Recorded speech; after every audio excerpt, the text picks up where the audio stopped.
Hello YouTube, and thanks for tuning in.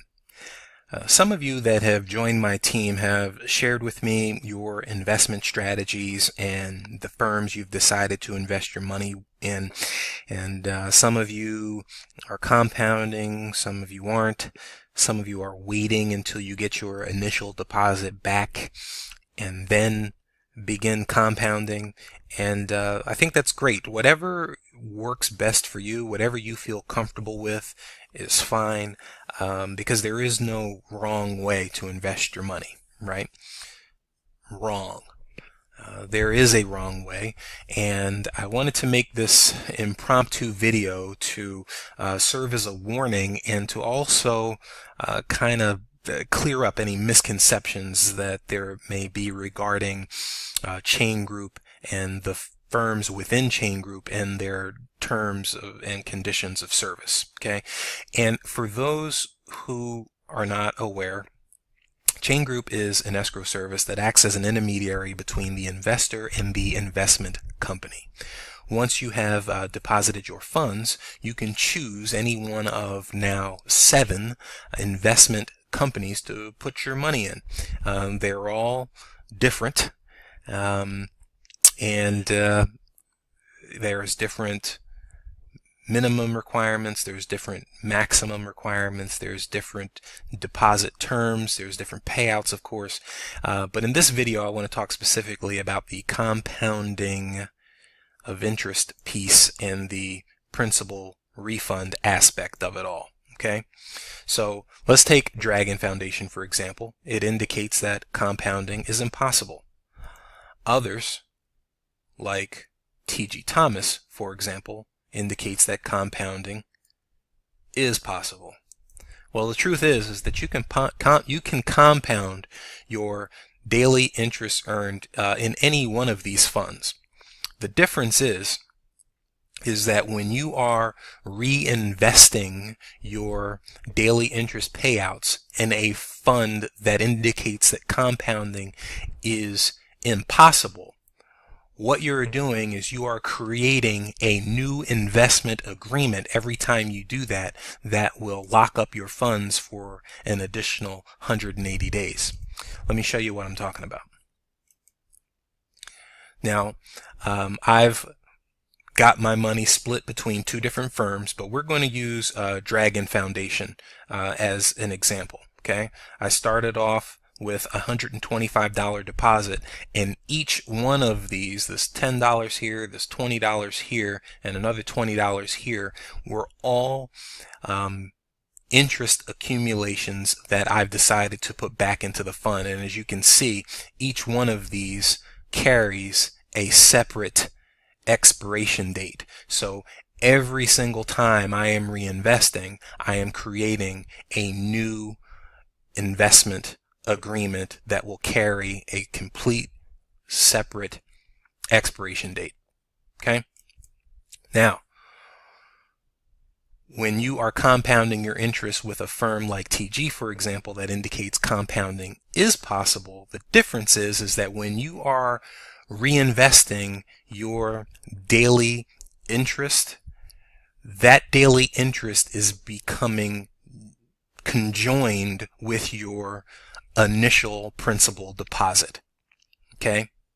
Now, when you're dealing with a firm that indicates compounding is possible, there is another variable that you must pay very close attention to, and that is whether or not you get a principal refund. With TG, it indicates yes. So what's that mean? That means that if you are compounding your interest on a daily basis, it is becoming joined with your principal deposit, and over the deposit term of 300 days, your principal deposit is growing into one giant sum that at the end of 300 days, you're going to get back whatever it is that has accrued to. Okay? Now, if you're talking about cloud share also indicates that compounding is possible, but with this one, there is no principal refund. So what does that mean? That means that if you are compounding your daily interest back into your principal deposit, your principal deposit is going to continue to grow as you are reinvesting in it. But at the end of 120 days, if you don't have any available balance, then you're not going to get anything back.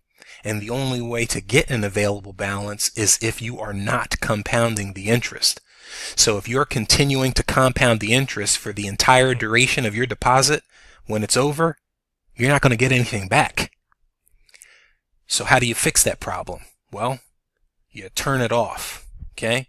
When you invest in a company like CloudShare, it asks you, compounding. Do you want to compound 0? Do you want to compound half? Or do you want to compound 100?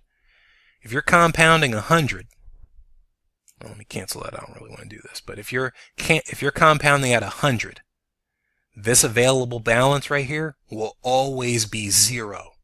But your invested amount here is going to continue to grow every single day. You're only entitled to withdraw what's in your available balance. Okay? So what you're going to have to do if you have invested in CloudShare and you are compounding at 100%, you are going to have to turn it off eventually if you ever want to see an available balance in here. So that leaves the question, when do you turn it off? Do you turn it off after 30 days or do you turn it off after 100 days? Well, we're going to find out right now. Now, if you look at their chart, you can see that CloudShare is very inconsistent. They look like they work about every other day. But if you take the average over the last 30 days, let's take a look. 48.1 divided by 30. They've been paying out an average of 1.6% every day, which isn't bad, okay? But still, when do you turn it off? Let's take a look. If you have $100 invested in CloudShare and they're paying out an average of 1.6%, if you did nothing, okay, for 120 days,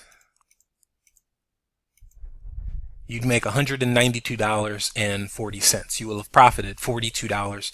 I'm sorry, you would have profited $92.40. Not bad, but I don't think we're here, to make $92. So let's take a look and see what happens if you compound for 30 days. If you compound for 30 days, you've got $150 in the pot. You shut it off at that point. Now you're making $2.40 a day. So that's $2.40 times, well, you've compounded for 30, so that means you only got 90 days left to collect that interest. So now that's $216, $116 profit. Okay, not bad. So now let's take a look at what happens if you compound for 60 days. At 60 days, you have $240 in the pot. You shut it off, and now you're making $3.84 a day. $3.84. You've got 60 days to collect it, times 60. Now you're at $230.40. Okay. Now let's take a look and see what happens if you compound it at 100% for 90 days. At 90 days, you have $380 in the pot. You flick the switch back to 0, and now you got $6.08 a day. $6.08. But the problem with this is you only got 30 days left to collect it. So you times that by 30, and now you're at $182. So the longer you keep it in past 60 days, that's when your profits are going to start to dwindle. So it looks like the sweet spot is 60 days. So if you have been following me, you haven't been in CloudShare that long. So you've got plenty of time to get out in front of this. But some of you have been in here for 43 days. And if that's you, please flick that switch back to 0 when it gets to 60 so you're maximizing your profits. And that's all I got. I hope this video was helpful. If it was, smash the like button, and if you'd like to join my team and follow me on this adventure, click on the link below. Other than that, thanks for tuning in, and God bless.